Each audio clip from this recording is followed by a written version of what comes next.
Hey, thanks, ladies. I really appreciate you. We good recording? All right. Welcome, everyone.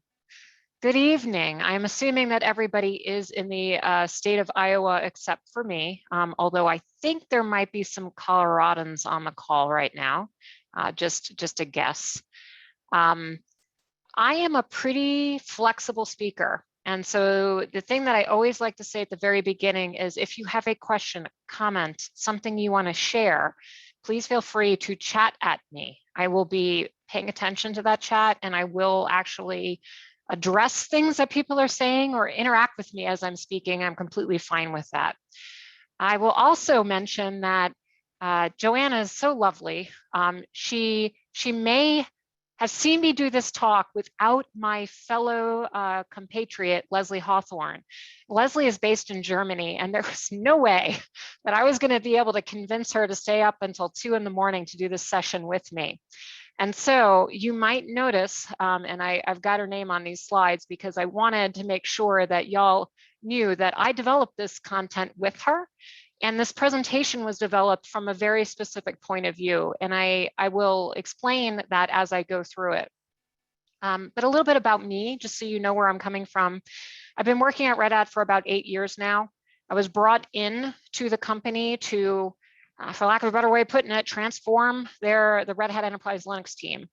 And what I discovered over the course of working with this team was that no one felt like they actually had ownership or the ability to do their jobs. They all felt like there was some sort of higher authority that was guiding every moment of their lives, and they felt like they had no autonomy whatsoever. There was no decision making, there was no problem solving. Everything was waiting for somebody else to make a decision. And I assure you, and based on people's faces right now, there was no one making those decisions. It was just someone somewhere had to make a decision. So this is where this comes from. I don't think everyone really truly understands where that phrase psychological safety came from. And I also know that Google posted this really wonderful project a couple of years ago called Project Aristotle. They had done some research. And this research kind of went through all of these ideas that they had about what made the teams that they were working with internally really, truly high performing versus teams that were just struggling and not really doing their best. And they actually thought that all of the things that you see on this, like the 2, 3, 4, 5, they actually thought those were all of the things that actually were the things that were creating the context that teams needed to be successful. But what they discovered via this project, that it had nothing to do with, and it has something to do with it, but most importantly, if the team did not have psychological safety, they would not be able to get through to any of the other things that were on that list. And so they discovered first and foremost that psychological safety was the most important thing. Turns out that psychological safety is a pretty basic concept that I think will resonate with everyone, especially if you're Scrum Master, especially if you're Agile coaches, you've been working with leaders, working with teams. It's just basically the concept of feeling safe to take risks, to be vulnerable, to tell people where you are, to be able to say things like, I've got a sick kid at home and I am not going to be as present at work right now because I just can't be. It's being able to say that without worrying that somebody you work with is going to use that information against you. And working at Red Hat has taught me that even with a company that espouses the best behavior in terms of openness and transparency, and they want people to feel safe at work, the reality of what is actually going on is that the traditional company, the command and control atmosphere, in moments of high stress, people default back to what is normal to them or what they've learned via their own experiences. And that typically shows up as undermining others, doing work that others should really be doing because it's easier for you to just get it done. It shows up as a lot of things that actually do cause people to have severe psychological safety concerns. So taking it back to you all, I would love to know how many people right now have held jobs where they don't feel like it's okay to make a mistake. And you can raise your hand or put a +1 in chat, right? Here's the trouble. If you're constantly in a moment where you can't make a mistake, you are never going to take that innovative risk that is going to actually get your company to a point where they're going to be able to make a change, to actually have impact on the market, to actually be differentiated against your competitor. And so there's not a whole lot of magic here. It's pretty basic. It's almost amazing how basic this concept is.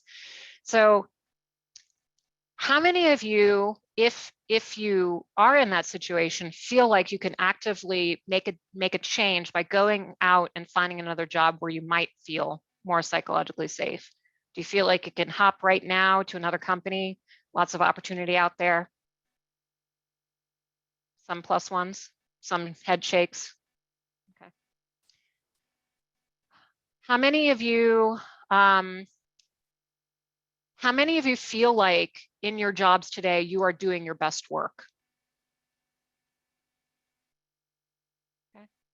Some pluses. How many of you feel like you're not?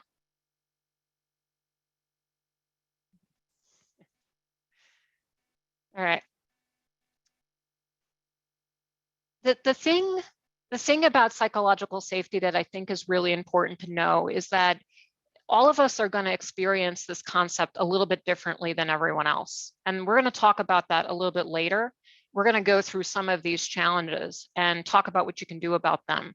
But it is really important, especially in today's day and age where diversity and inclusion is a huge component to everything that we're doing in technology, everything we're doing at companies. It's become more and more prevalent in the way that we speak with one another. It is important for us all to embrace this concept that psychological safety is going to look, feel, smell, experience, all these different types of words that you can use. It's going to be different for every single person that you work with. It's going to be different for you versus somebody sitting next to you, because unfortunately you're human, and humans are not, it's not easy for us to say we are all similar. It's just not the way it works. And so just bear with me here as we go through this. So the first thing I wanted to talk through with y'all is the 5 common barriers to psychological safety. So this is what's going to prevent you from actually having psychological safety at work. So how many of you have had a situation where you've been in a room where you could be brainstorming, you can be having a really fantastic conversation, and the team has come to a solution, and in walks the CIO, and he listens a little bit to the solution, and all of a sudden out of his mouth he says, or she says, "That's the stupidest idea I have ever heard." Anybody have experienced that before? How many of you have had a CIO or a C-level executive standing behind your desk chair as you are working? Anybody else? That happened to me more than once. Here's the problem with highest paid person's opinion. And just to be clear, this happens a lot at Red Hat because we exalt the idea that an engineer is the end-all be-all of the best opinion and they must be right in all particular cases. But what we don't actually recognize is that when we take that highest paid person's opinion and bring it into the room, it creates a situation in which every single person in that room is disenfranchised by that salary that that person makes, by that authority that that person commands. And when I was in the very beginning of this talk, I was talking about working with a team that felt like they were waiting on somebody to make a decision, yet they could not point to the person who would be making that decision. And let me tell you, if you didn't catch my hint, I assure you that the head of our products and technologies division was pointing those decisions right back down at that team and saying, why are you not making those decisions? Why are you paralyzed? Why are you not moving forward? So it was like the circular feedback loop of doom, where they were like, please make a decision. And the CIO was like, please just make your decisions for yourself. I cannot possibly, even digest that amount of information that you're providing. And the alternative to this is essentially one key perspective, which I feel like I say over and over and over again. If you're hiring an adult and by the way, most people we hire are adults. I mean, I don't really know of many companies that are hiring people under the age of 18. But if you're hiring an adult and you are spending a lot of money looking for these people, don't you think you'd want to actually ask them to do their jobs? Aren't you hiring them for their expertise? Aren't you expecting them to be able to literally do the things that you are hiring them to do? And so why in a million years would you want to take them down at the knees and hamstring them? Is that something a leader should do? Probably not. The second thing that is going to create problems with psychological safety, and this might feel a little bit more personal for folks, is this whole concept of imposter syndrome. And so even our greatest experts feel like they're not good enough. And so that highest paid person in the room also has imposter syndrome. I guarantee you they do.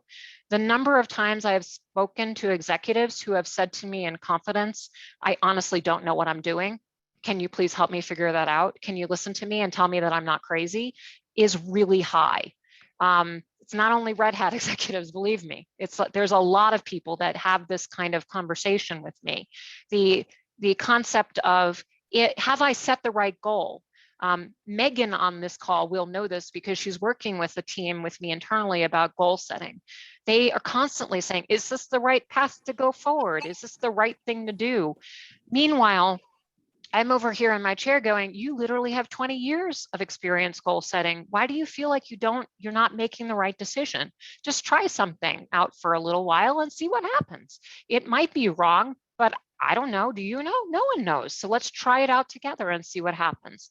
So we're still in a moment in this industry where the sins of waterfall past have created a situation where many of the people that we work for feel tentative. Failures in the past where they've been burned significantly have created the situation where we lack confidence in ourselves.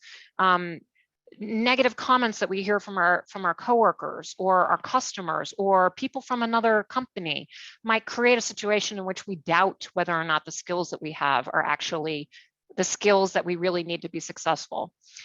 So recently, I know I'm presenting off of a Red Hat slide deck, but I will not be a Red Hat employee after April 23rd. I'm moving on to a new opportunity. And at the beginning, I know, I jaw drop. At the beginning of this year, I sat down with myself and I said, I'm having a lot of imposter syndrome. I'm feeling pretty negative about myself individually, and I want to find out why that is. And I went back to what I have been doing for like the last 5 years, transforming a team of about 1,800 people with a $2.5 billion business. And if I take that phrase and I sit on that for a while and I say to myself, that's a pretty big responsibility, right? Would you all agree it's a pretty big responsibility? I could categorically say I was successful. We had massive success. So I'm pretty happy. But I still entered 2021 with massive imposter syndrome. And it all boiled down to one comment that somebody had made to me casually, completely not meaning to, where they said something along the lines of, you're not a coder, so you don't understand this conversation. And that followed very quickly with, that's project management work. No one wants to do project management work. It's grunt work, it's shit work, that's not important. And I just sat there and I internalized that. I took that opinion and I took it inside myself. And that kind of colored everything I did after that. So I tell you, even the most experienced people that you work with, even the people that you look up to the most will have imposter syndrome. I guarantee you, ask them. If you're close enough, talk to them about it. Talk to them about your own imposter syndrome. It's important. The next thing is setting unrealistic expectations. And so here's a lesson that I've learned with a team of 30 people.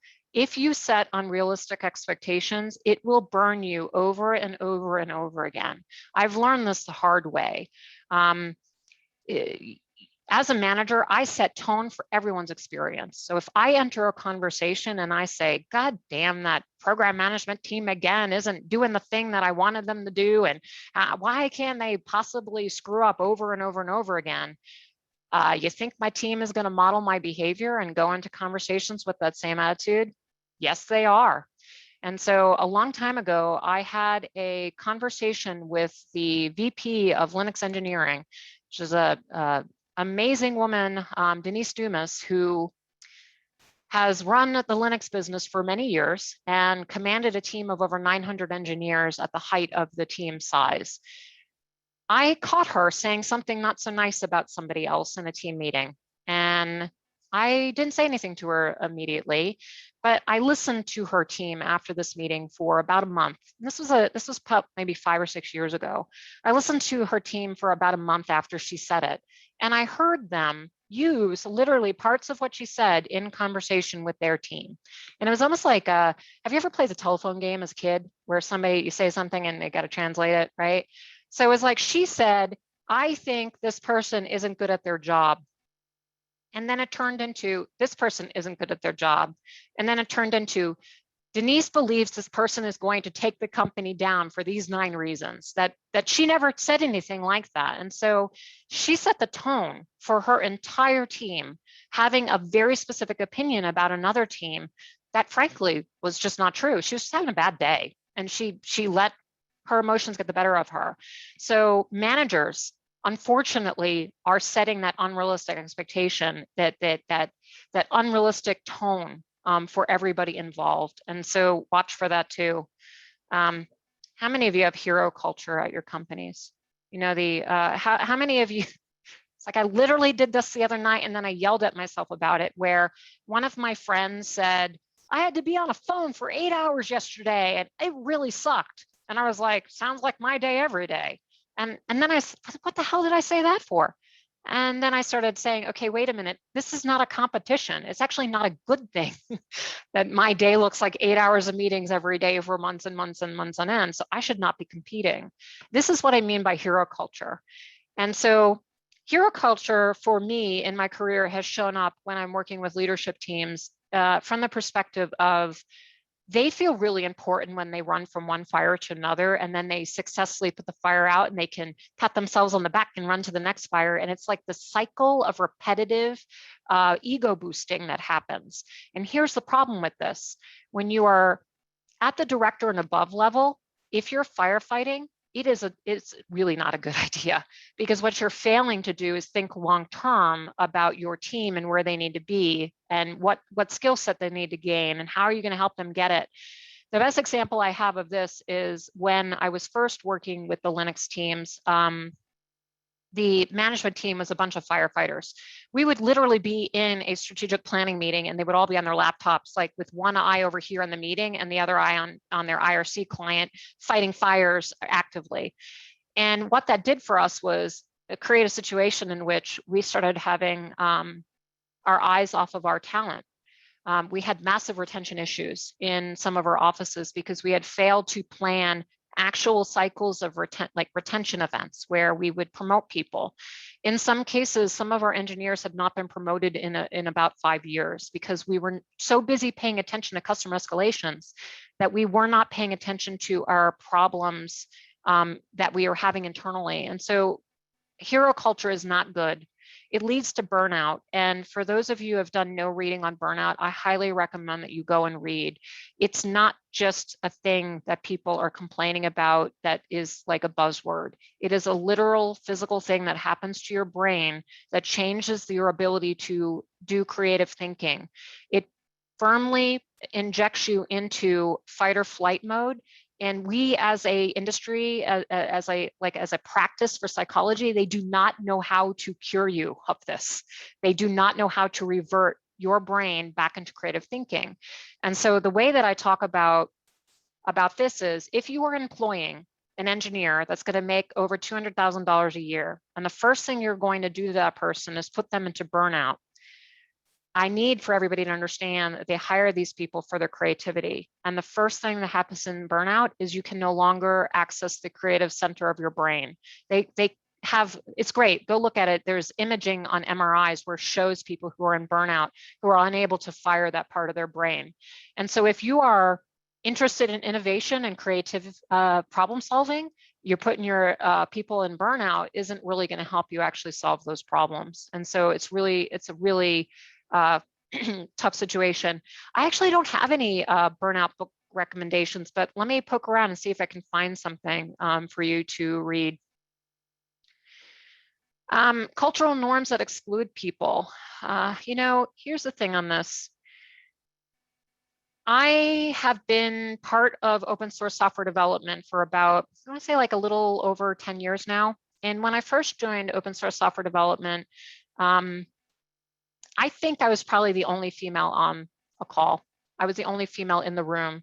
There was me and frankly, a bunch of white dudes. And it was really, really hard for me to connect with any of them. I had no similar situations, no similar experiences. It was like working with aliens. I mean, I couldn't understand them. They couldn't understand me. I was a much different person back then, and maybe a little less tolerant. But here's the thing: if you got a weekly foosball tournament, or maybe like that beer after work, or maybe that you're going to go do a barbecue, what you're doing in those events are excluding people who don't drink, excluding people who don't like sports, excluding people who don't eat meat. And unfortunately for all of us, it's not okay. So when you're branding events, don't brand them. And I know you just talked about having a beer-a-thon, right? Don't brand them as opportunities to exclude people, open-ended. Make sure that people know that non-alcoholic beverages are completely fine, right? Make sure that people know that there are options for folks who do not eat meat or are going to need to have alternative diets. It's just a little bit extra work. And I assure you, those people who are going to have that situation are going to feel a lot more included, and they're going to want to participate a lot more.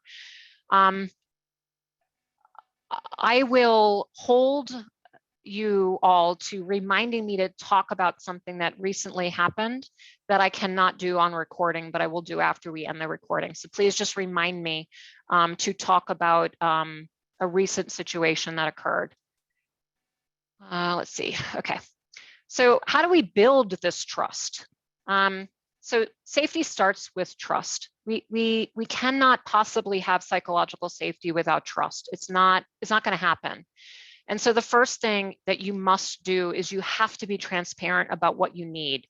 This is a very individual thing. You can't say to a team that you're supporting, we all have to get together and be clear about our needs. That's not how this works. What you have to do as a Scrum Master or an Agile coach is help your team somehow figure out how they can communicate with each other about what they need. And oftentimes what I've learned in my career is modeling that behavior is what teaches others how to do it. And so if you are somebody like, say, for instance, I saw one of the gals on the call had a dog that came in and was like licking on her face and going crazy.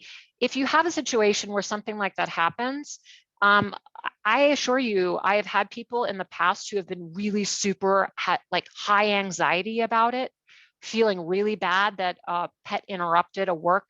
They felt it was not professional. They felt that it was perhaps not a good look for them, and maybe it would hurt their career in the future. I'm not kidding. I've literally had this conversation in the last 6 months. Even harder when a child does it. How many of you have had kids who have interrupted your Zoom meetings in the past, like even week, right? I have had people profusely apologize to me because their child entered our meeting and wanted to be hugged. And here's the thing. This is obviously unique in the situation that we're all in today, but when these types of things happen, the best way that I know to make that other person feel safe with me is to simply say, what's your kid's name? What are they doing today? How are they doing at school? And instead of saying to them, it's okay that your kid has interrupted this very important business meeting, I guess, say, engage with them. Say hello to the kid, welcome them into the meeting. Because quite frankly, what that's going to do for that other person on this other side is it's gonna erase their concerns.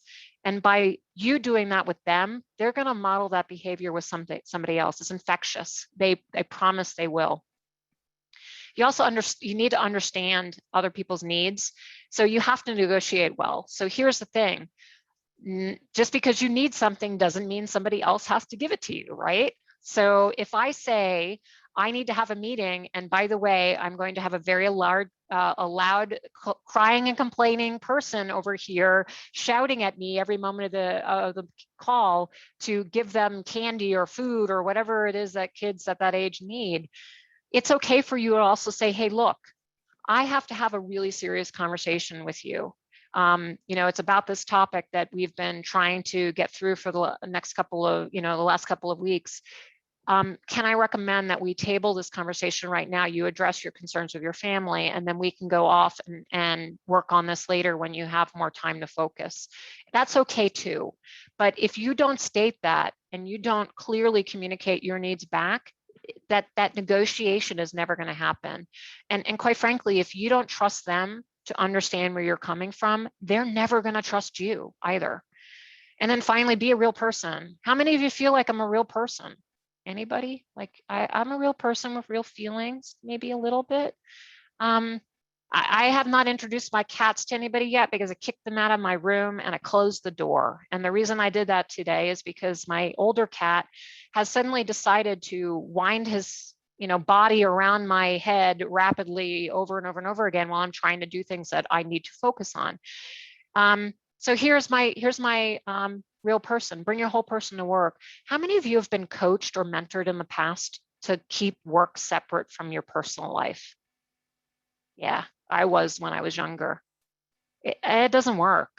If I couldn't, like, one of the things I'll tell you all is when I was interviewing for this new job that I have received, one of the first things the SVP, who will be my new boss, said to me was, "Hey, you like Lego?" And I was like, "How did you know?" And it's because he could see the little Lego head on my shelf back here. I don't know if y'all can see that, right? And here's the thing. If I felt like I couldn't share my whole self, that I had to, I didn't want to be the person where I was super real in front of everyone. I'm serious, folks. Like, look at the color of my hair. I'm a real person, and I bring all of that to work. I bring everything about my personality to work. And in doing so, it allows me to be super open with folks. I can tell them what I'm thinking. I can ask them to trust me. I can ask them to go with me on a journey. And I can also ask them to forgive me when I make a mistake, because I'm human and I'm going to make them. Even better, when I own up to the mistakes that I make in public, very visibly, on mailing lists with 1,800 people. It's really important that you are real. You're not superhuman. I promise you, you don't have to be. It's okay. The more you show that you're okay with your failure, with you taking that failure bow, the more your team that you support, the more your coworkers that you work with are going to see you do that, and they're going to want to model that behavior. There's freedom in doing that, I promise. So here's Leslie and I. The reason why I mentioned her earlier is because Leslie and I have known each other for, I'm going to say, like, about 7 years now. And Leslie and I met when she was not a Red Hat employee. We were at a conference and she invited me out to dinner, and she will refuse to agree that she invited me out to dinner because she wanted to have dinner with my boss. But I categorically accuse her of doing that. It's not true. But here's the thing, Leslie and I established a wonderful working relationship. She wound up joining Red Hat like a year after I met her, and is working in our open source program office. And Leslie has been an amazing confidant. She's been an amazing person for me to bounce ideas off. She's also been that person where I can say, hey, can I try out a phrase with you to see whether or not I need to modify what I'm going to say? Because I got to go talk to an executive about this problem, and I'm super angry about it.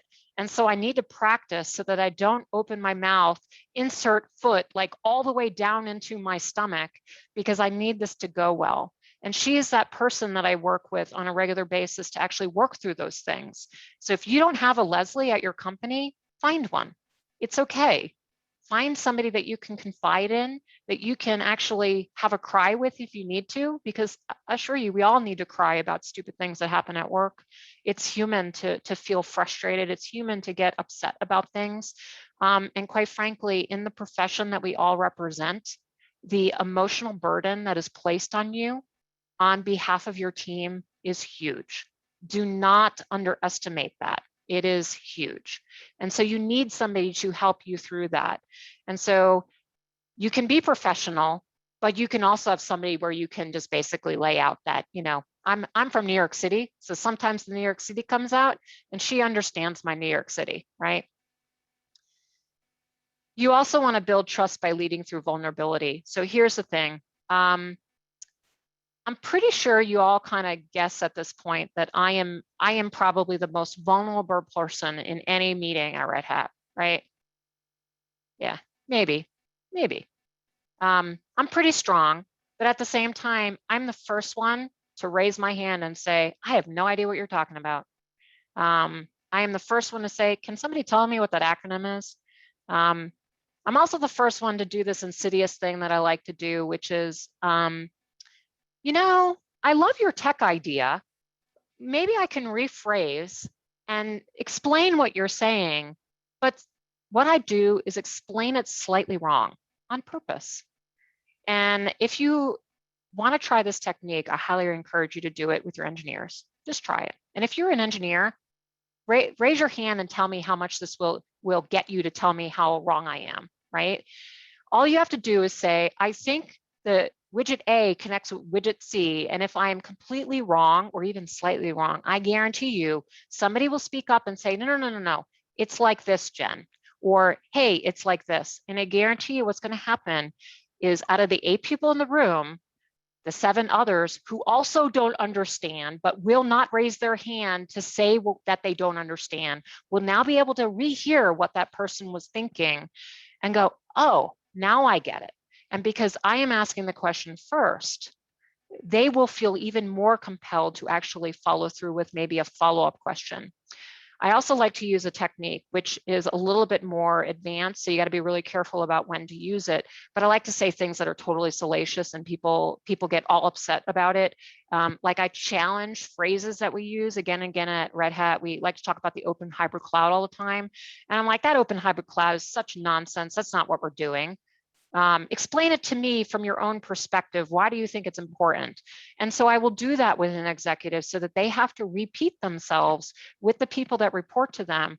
So they have to re-explain and talk about it in different ways so that that person can actually make a connection with that other person who frankly may not really understand what they're meant to do. So here's the other burden that I'm placing on you. The vulnerability is also a scary thing. And here's the reason why. If you are in a situation in which you do not feel psychologically safe at work, how vulnerable do you feel like you're going to be able to be? Almost not at all, right? Yeah. And then if you don't do it, how likely do you think it's going to be that the engineers or the teams that you're supporting are going to take that first step? Sometimes in the roles that we occupy, we are unfortunately in a situation in which the burden of that first step towards vulnerability falls on our shoulders. And sometimes it doesn't work out for us. And that's okay. That's why you've got that friend that you've made to talk through that failure that you had. So you can have a moment of true vulnerability in front of someone else, work through that issue, and then recommit to moving forward. So how does psychological safety foster innovation? So all of this stuff sounds really great. And, you could go back to your companies and, start talking about it, and everybody's going to essentially probably ignore you, right? They're going to be, oh, this is another buzzword. Don't worry. It's like DevOps, right? Right? Am I wrong? Yeah, I'm not wrong. And so what I've also learned about all of this stuff in my role is that if you are not tying a change to a business result, you will not get anyone at the C-level to listen to you. And so you need to tie psychological safety to what your company's goals are. You need to tie it to innovation. You need to be able to explain to your executive team, your management team, whoever's around you, how psychological safety actually impacts or fosters innovation. So here's the deal. Diverse teams deliver better results, and diverse teams work better when they are psychologically safe. That is not, it's not, it's irrefutable. You cannot find any information out there that will tell me otherwise. I promise. Go look. You will not find it. What McKinsey is finding is that companies that focus on ethnic and racial diversity in their management were 35% more likely to have financial returns larger above their industry mean. And so here is your hook. You don't have to say agile, psychological safety, team morale, blah, blah, blah. You can say, McKinsey published a report in 2015 that shows psychological safety is connected with diversity and inclusion, and it will result in better earnings. Here's the report. Go out and grab it. It's right there. I will send you all the PDF so you can click on the link and stuff. The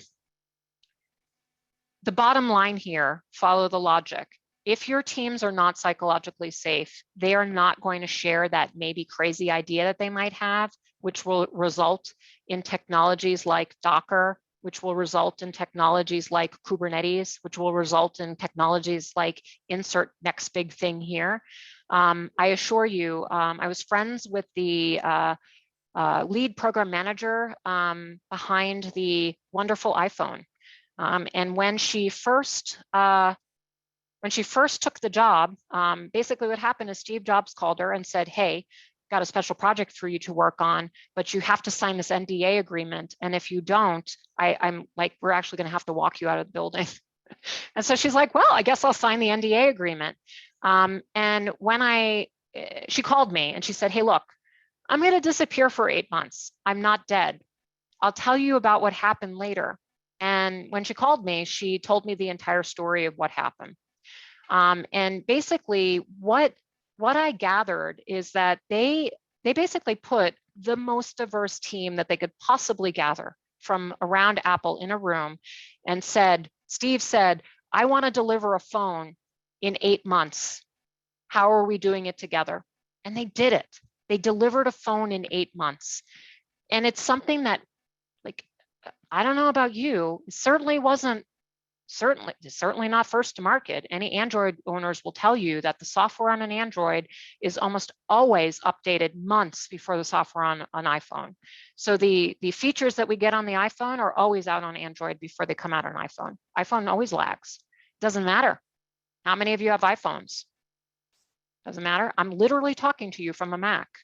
How many of you have HomeKits? You know, it doesn't matter. Apple understood how to corner the market. They understood how to actually get what they needed out of it. And they did so because they had ethnic and racial diversity in the way that they were handling their projects. They still do that. They're still one of the most amazing companies out there in terms of this.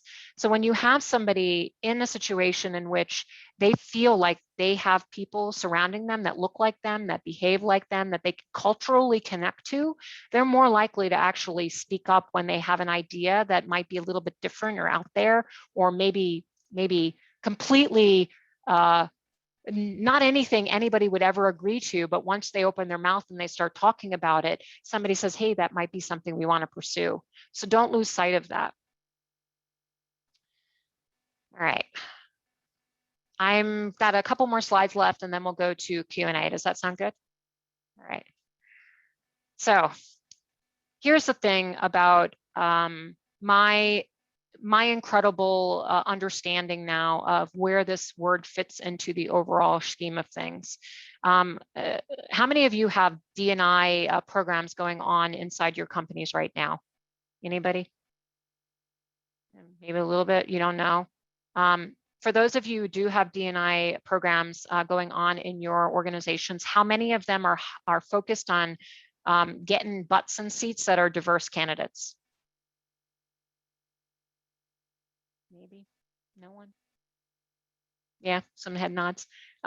What happens to those people when they show up and they realize that they're the only person of color in the room? Do they feel included? Yeah, probably not, right? So there's a little bit of a step before, there's a little bit of a thing before in between diversity and inclusion, and it's that psychological safety. And so what I've learned over the years, certainly working inside of an engineering organization with 3,600 engineers, I want to say right now, I think we're at like something like almost close to 90% men. That 10% of all females, they definitely do not feel included. They definitely do not feel psychologically safe. And even, I want to say like 2 weeks ago, we had a situation where one of our female engineers was asking for merge rights on an upstream project. And a bunch of men from that project decided that all of a sudden that the ability to get merge rights would be different, specifically for her. With no warning, with no explanation of why, just you couldn't have them because you didn't clear this extra hurdle. And so here's the problem with this. There is no psychological safety for folks if you're not actually addressing it. And there will be no D&I, real D&I, and there will be no real innovation without all these things together. So don't lose sight of the fact that it's all connected. So here is where we go into the what psychological safety really means to me. So I said at the beginning of this that psychological safety is going to show up for you in different ways. And this is the part of the presentation where I become extremely real. And I'm going to talk to you about what psychological safety means to me. So psychological safety to me means that I tell the truth at work every day without fear and regardless of consequence. And I'm a little emotional about this because this week I had to do that. One of my team members is on the call too, and he knows why I'm upset. So here's the thing. My mom has schizophrenia. It's been something that I've had to deal with my entire life. It's created a childhood situation for me where I had to be so independent. I could not rely on her. Even as a very small child, I had to feed myself. I had to do my laundry. I had to be self-reliant in a way that I cannot really even articulate to people. Schizophrenia for my mom shows up as it's not like the TV shows where somebody has like multiple personality disorder and they go and they kill somebody and then it's like Law and Order and they find out that the person has schizophrenia. It's not like that. For my mom, schizophrenia is she'll have an interaction with her neighbor. She's got a dog. She goes out, walks the dog, and the neighbor says, "Hello, Maureen." And my mother will come and she'll tell me this. I had a conversation with the neighbor and she said hello. And then 24 hours later, I'll get a phone call from her and she will say something along the lines of, "You'll never guess what happened with me and the neighbor." And she'll say, "I was outside and the neighbor tried to steal my purse from me." And these are things that when you are a normal person with a brain that works the way it was intended to, you don't understand where the stuff is coming from. So think about how a 12-year-old might have responded to those types of things and not really understood what was going on or been put in a situation where you might have actually believed your parent was telling the truth. And that might have been something that you said or followed through on at school and then suddenly found out that it wasn't true. And so here's the thing. Because of that experience, because of how I was raised, I cannot lie. I cannot not tell people what I'm thinking. And I can't have a situation in which I am fearful of telling the truth. And so a lot of the way that I work sounds very blunt, sounds very direct, sounds very much like, I need you to do these things. It's unacceptable that you did not do them. A lot of people at work called me the truth teller. I'm the one who goes into a situation and says the phrase, "You made this decision this way last week. Now it's different. What has changed between last week and this week? Have you informed everybody else in this call as to why we have made a decision change? It's okay that you made a decision, but you need to make sure that everybody else is along for the ride.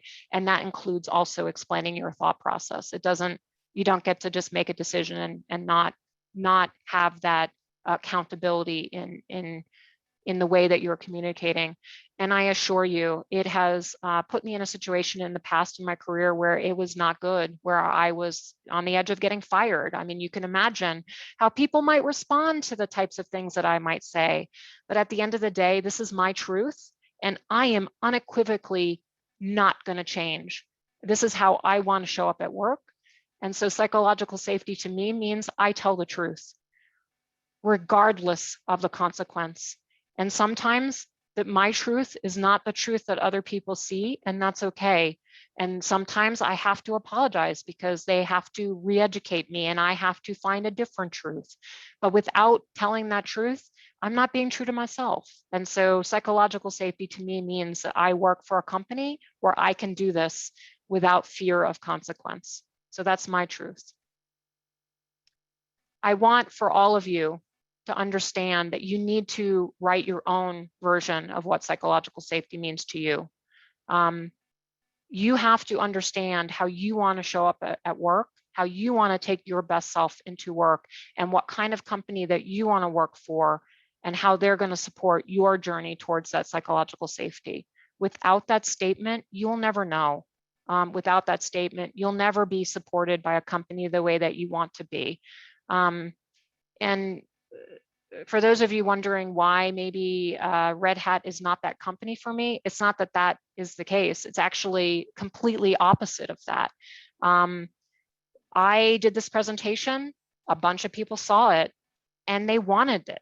People want this type of transparency in their workplace. And as a result of me being my honest and open self, it has created industry connections for me where other people want me to work at their company. And so I recommend that you find your true self, that you find your space where psychological safety is meaningful to you, and you own it without fear. Because quite frankly, it's about you. It's not about your team. It's not about the company that you work for. It's none of those things. It's about what you need to be successful personally. So what are the 3 things you can do right now? You have to have compassion for yourself. I think I've made that really clear. If you can't start with yourself, nothing else is going to follow. You must have compassion for others. And I will tie that into the thing that I'm going to tell you off recording. And don't worry about the mistakes you make, all that stuff. As long as you do not double down on the mistake, and you understand what I mean about that in a second. As long as you own your errors, you own your failures, and you take that failure bow, everything is going to be fine. I promise you. I promise you. And last but not least, so through all of this, when you have those really hard days, the only thing that's going to help you through it is that friend network, those people that you can reach out to and say, WTF, what just happened?